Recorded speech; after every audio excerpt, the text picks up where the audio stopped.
1 p.m. last edition of the Bilingual News on Canal de International 2024 co-presentation of my humble self, Sherifa Saleh and Titi Freeman. Good day, Titi. Good day, Saleh Sherifa. Mesdames, Messieurs, bonjour. Bienvenue à cette ultime édition du journal de 13h sur Canal International pour le compte de l'année 2024. Bon appétit si vous êtes à table. Voici les titres de votre journal.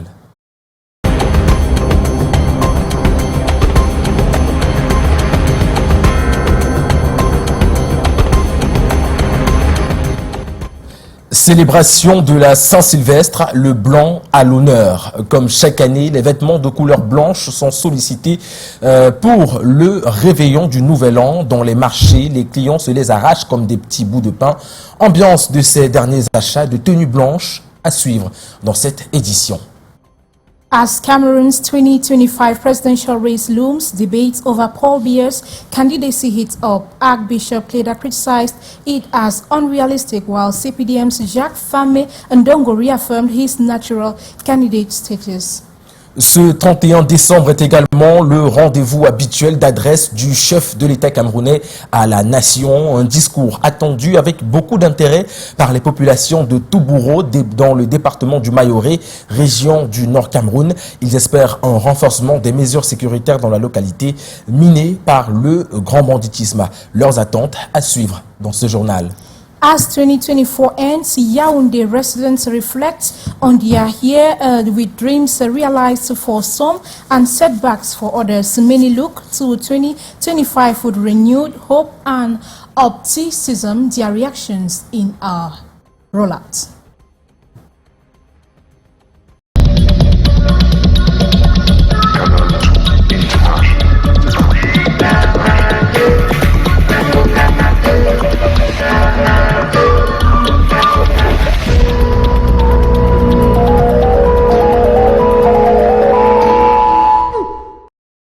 Une fois de plus, bonjour à tous, mesdames, messieurs, bienvenue à ce dernier 13h de l'an de grâce 2024 sur Canal 2 International. Et on ouvre cette édition par cette actualité évoquée en titre, le blanc à l'honneur pour la célébration de la Saint-Sylvestre. Quelle tenue prévoyez-vous pour cette célébration? Il semble que la couleur blanche soit le choix de prédilection pour plusieurs habitants de la ville de Douala. Dans les shoppings et marchés de la ville, les étals, les boutiques sont déjà abondamment garni de vêtements blancs, attirant tant les acheteurs que les curieux. Constat sur le terrain avec Leslie Poumecha et Henri Tinda.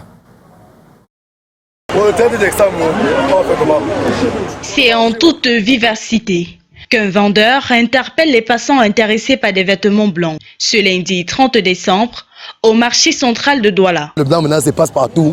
Tu vois les blancs partout, tu passes au marché, tu vois les robes blanches, les chaussures blancs. D'autres achètent souvent pour demain, le 31, pour aller à l'église, dire merci à Dieu. C'est vêtu de blanc que Lydie appante le marché de Douala, à la recherche de la tenue idéale pour célébrer la Saint-Sylvestre. Ce sera bien en blanc pour débuter la nouvelle année dans toute la pureté. Porter du blanc la nuit du 31 décembre est désormais une tradition bien ancrée pour certains. Comme c'est une nouvelle année, doit être en blanc ce jour-là. Je fais ça chaque fois. Dans les rayons des boutiques de Douala, les vêtements blancs envahissent les étals. Cette commerçante a déballé son stock de vêtements blancs dès le 28 décembre. Le vêtement blanc est plus sollicité parce que ça amène une autre vigueur pour la traversée de la fin d'année. Et beaucoup de gens en fait, ont opté pour le blanc. Tout le monde veut fêter en blanc. C'est pour ça que nous avons changé le blanc pour la vitrine. Que ce soit la chaussure, que ce soit un top, que ce soit un t-shirt, que ce soit tout, il doit avoir un petit détail du chic là-dedans. Il est symbolique de commencer la nouvelle année sous une page vierge, d'où l'engouement pour cette couleur immaculée. Le blanc, c'est une tenue un peu sacrée. Alors, ce qui fait que bon, nous les vendeurs de blanc, nous les vendons beaucoup plus en fin d'année. Des vêtements blancs ornés de perles, de plumes et de paillettes pour illuminer la nuit de la Saint-Sylvestre.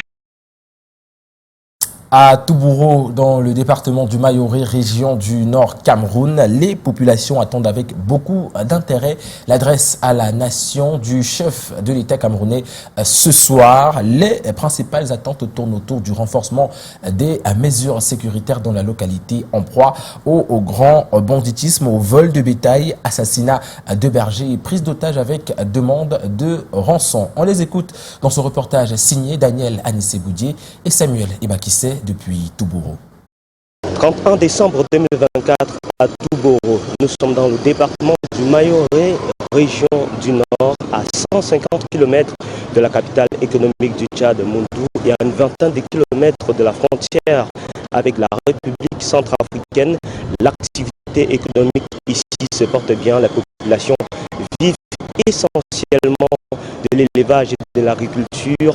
Les principales cultures qui sont cultivées ici sont les arachis, le maïs, le soja, le sorgho, mais aussi le coton et le mil. Les populations de Toubouro n'aspirent qu'à une seule chose, vivre dans la paix.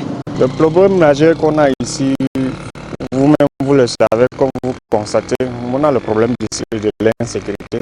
Tout ce que moi je connais, c'est le problème de l'insécurité. Rien ne peut se construire sans la sécurité ou quoi.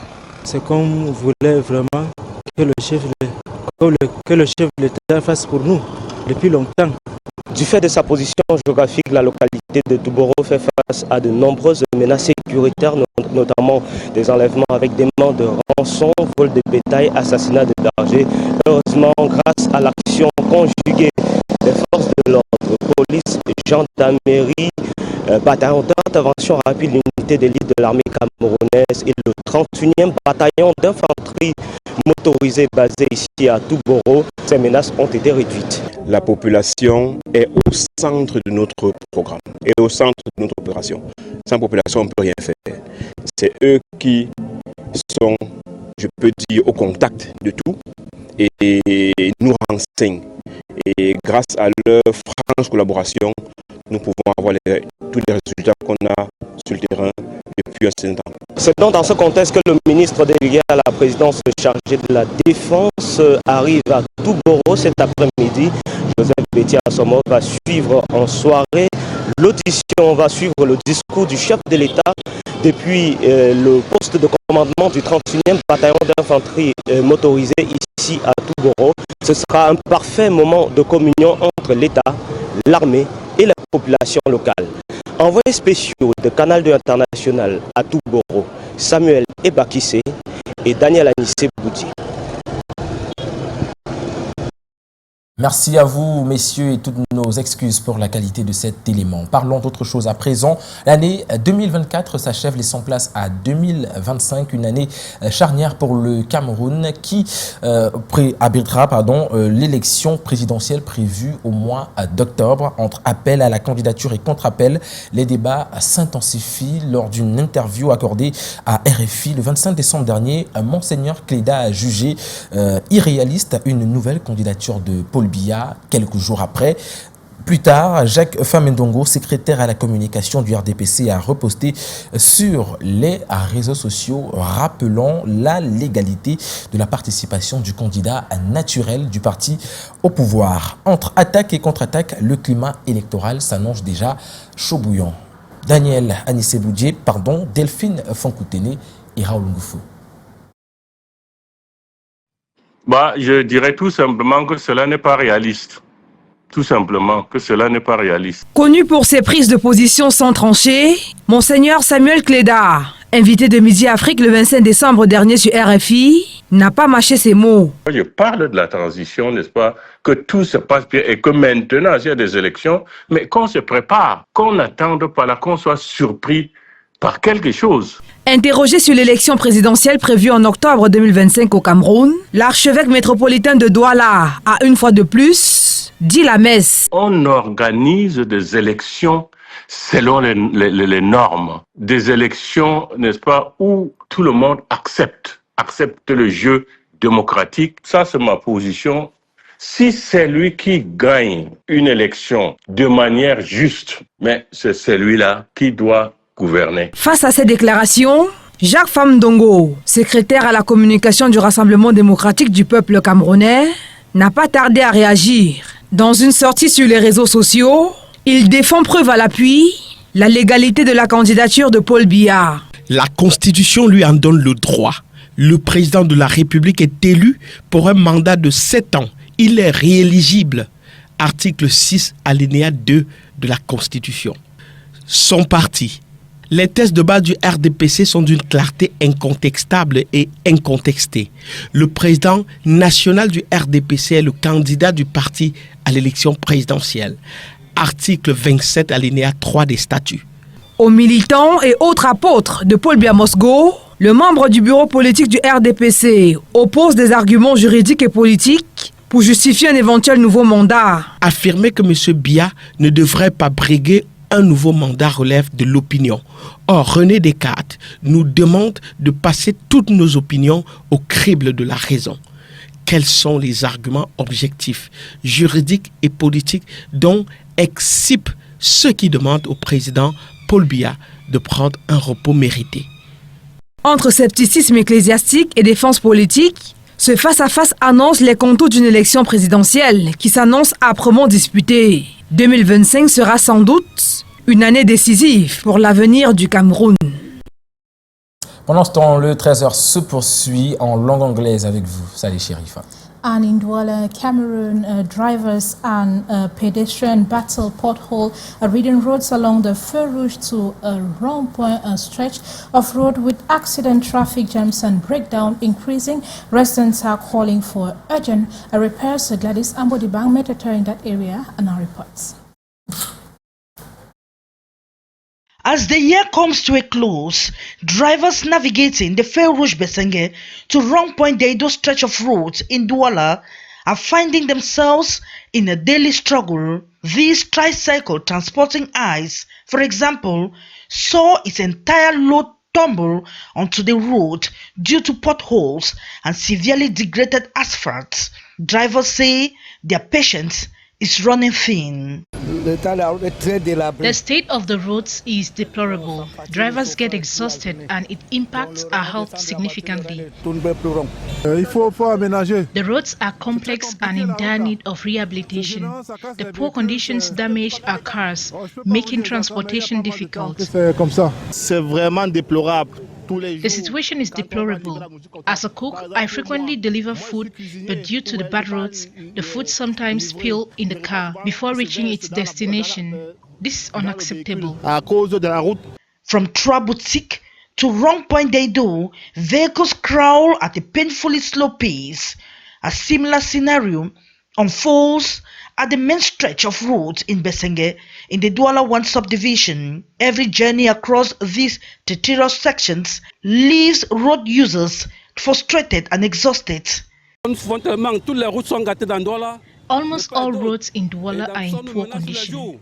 Here at Feu Rouge Besenge, the roads are riddled with potholes and have been like this for over a year. The bad roads damage our bikes, forcing us to visit the garage daily.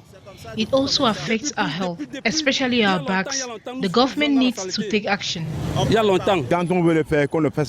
When roads are rehabilitated, it should be done properly. It's essential because the repairs often deteriorate even before the work is completed or shortly afterward. Residents liken the potholes to open wounds, causing more harm than good.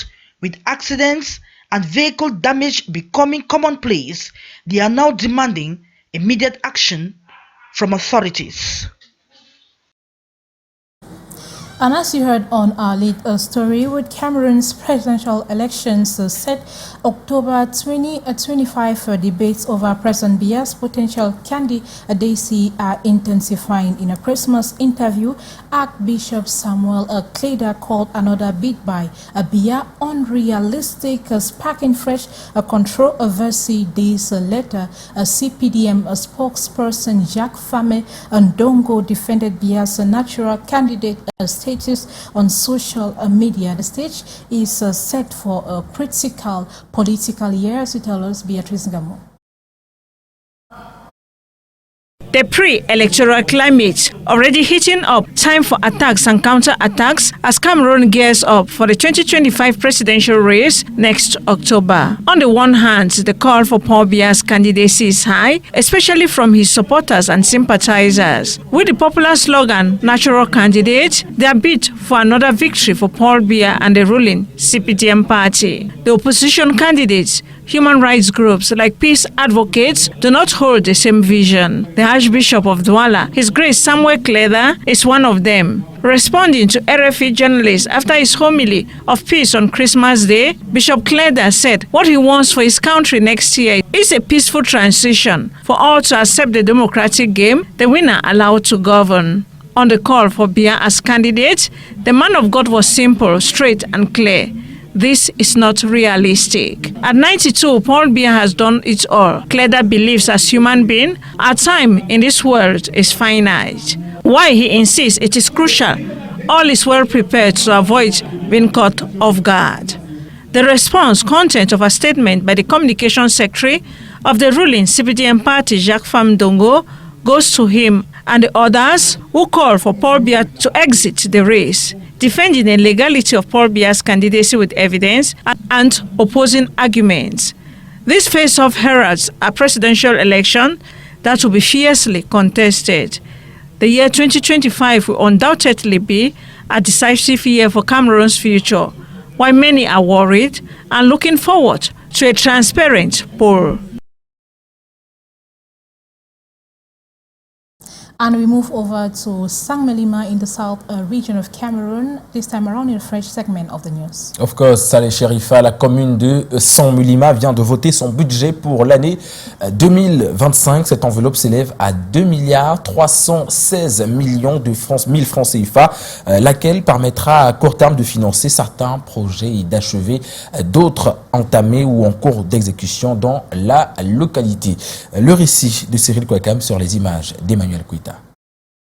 2,800,316 000 francs CFA, ce montant vient d'être validé par la commune de Saint-Melima pour l'exercice 2025.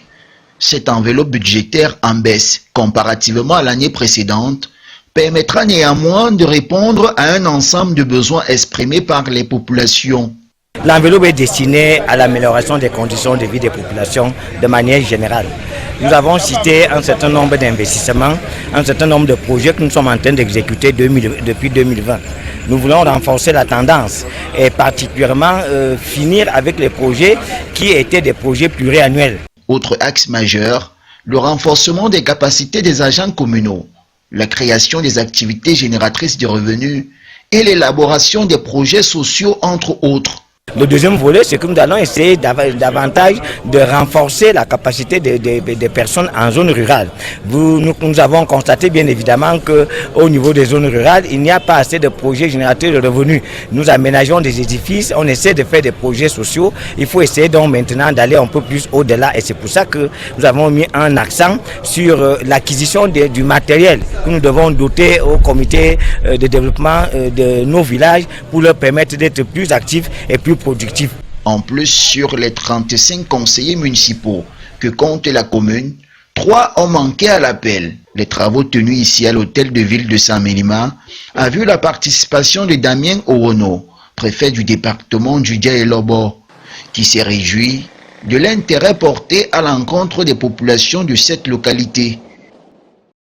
Retournons à présent à Toubouro où le ministre de la Défense, ministre délégué à la présidence chargé de la Défense, effectue dès aujourd'hui 31 décembre une visite de travail de 2 jours dans la localité, département du Mayoré, région du Nord. Joseph Betty-Assomo va procéder à cette occasion à la remise des épaulettes au personnel des forces de défense promu au grade supérieur. Cet après-midi, déjà, les troupes ont procédé sur la place des fêtes de Toubouro à la répétition générale de cette importante cérémonie.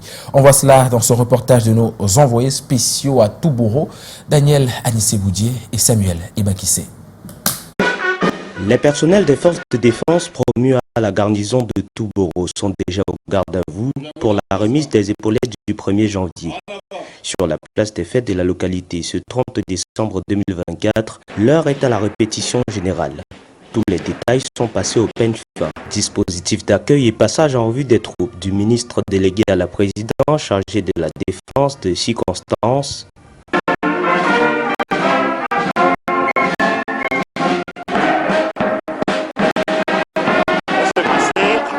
Disposition des récipiendaires sur la place des cérémonies. Vérification de la discipline et de l'écart dans les rangs.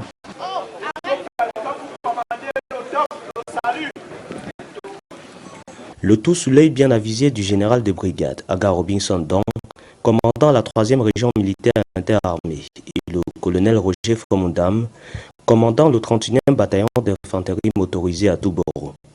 Plus tôt ce 31 décembre, le ministre délégué à la présidence chargé de la défense sera aux côtés des hommes du poste de commandement du 31e bataillon d'infanterie motorisée pour l'audition de l'adresse à la nation du chef de l'État. Un grand moment de communion entre le haut commandement et les forces de défense qui œuvrent dans la lutte contre le phénomène de prise d'otages, comme banditisme et criminalité dans cette localité frontalière, au Tchad et à la République centrafricaine. Une visite annuelle devenue tradition qui intervient après les étapes de Kijimatari, Fotokol, Mamfe, Kiosi, Tibati, Bangui, Tchang, Gawaboulay et plus récemment Djabane dans la péninsule de Bakassi. 13h passées de 22 minutes, vous faites bien d'être connecté au 13h de Canal 2 International. Salih Sherifa, you have the next part of this news. And with just few hours to the end of 2024 year, we seek to know from inhabitants of Yaoundé if they were able to realize their dreams, plans and resolutions. It was one of mixed results. While many were able to achieve their plans, others are looking forward to the new year with much optimism. They spoke to Beatrice Ngamo in the following reports. The year 2024 has not been all that pleasant for inhabitants in the capital Yaoundé. At the beginning, many set plans, objectives to attain, and even laudable resolutions to keep. But as the first 2 to 3 months vanishes, many of these slowly, quietly disappears with time. She had business plan that crumbled after 6 months. Her plan to buy a car was never achieved. The list of abandoned, dead plans and projects long. Despite the challenges and economic hardship some were able to sail through with their programs, he planned to marry this 2024 and was able to achieve that, today living happily with his wife. This man was very determined to succeed and his hard work earns him advancement. This other man paid more attention on his children this year and feels the outcome. The ups and downs notwithstanding, life for many is going on, especially as they are in good health. This 2024, which many at times take for granted. They hold strong to the fact that where there is life, there is hope, and it is kindled. As we move into 2025, like in the past, many other resolutions are ready in the making, waiting to start with the new year. Mixed results, they say, but at times, these projects, plans, and resolutions are very necessary. And in Douala, residents are gearing up for celebrations in their own unique ways, while some plan lively gatherings with family and friends. Others prefer quieter moments, treating the day as just another day on the calendar. Their reactions in the following reports.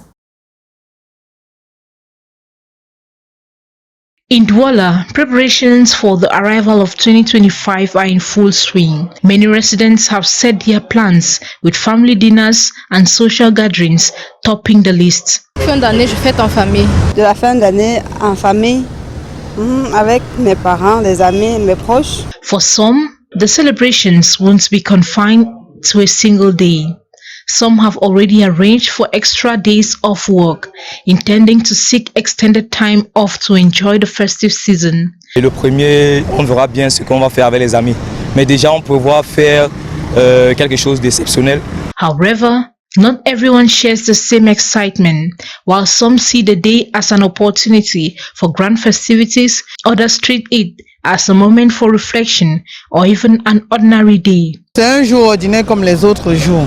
Despite varying perspectives, the spirit of the new year is alive in the city. From grand parties to quiet reflections, Douala city dwellers are ready to welcome 2025, each in their own way.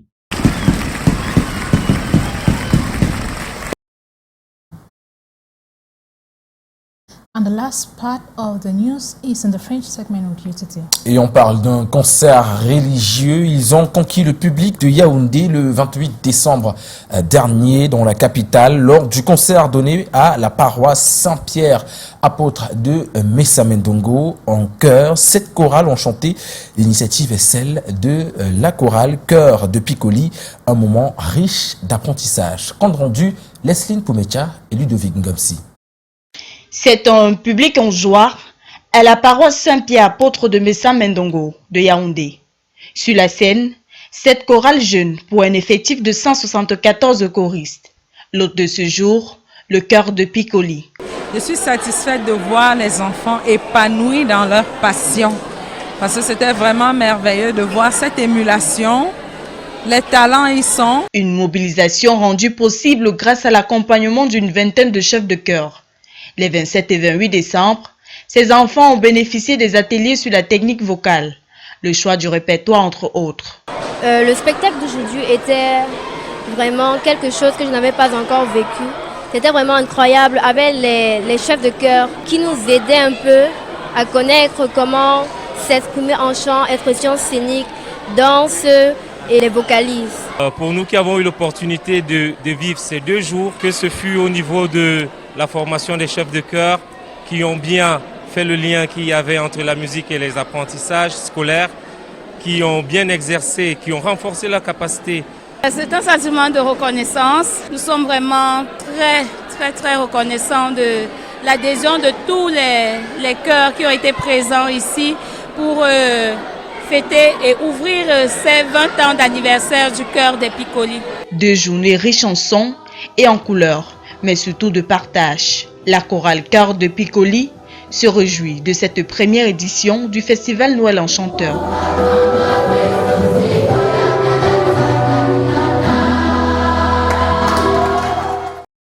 Voilà qui met un terme à cette édition du 13h. Madame, Messieurs, merci de nous avoir suivis. On se donne un rendez-vous en 2025. D'ici à là, nous vous souhaitons une bonne et heureuse année 2025. Happy New Year, Salih Sherifa. Happy New Year, Titi Freeman. That was it for this edition of the Bilingual News on Canal International, presented by myself and Titi Freeman.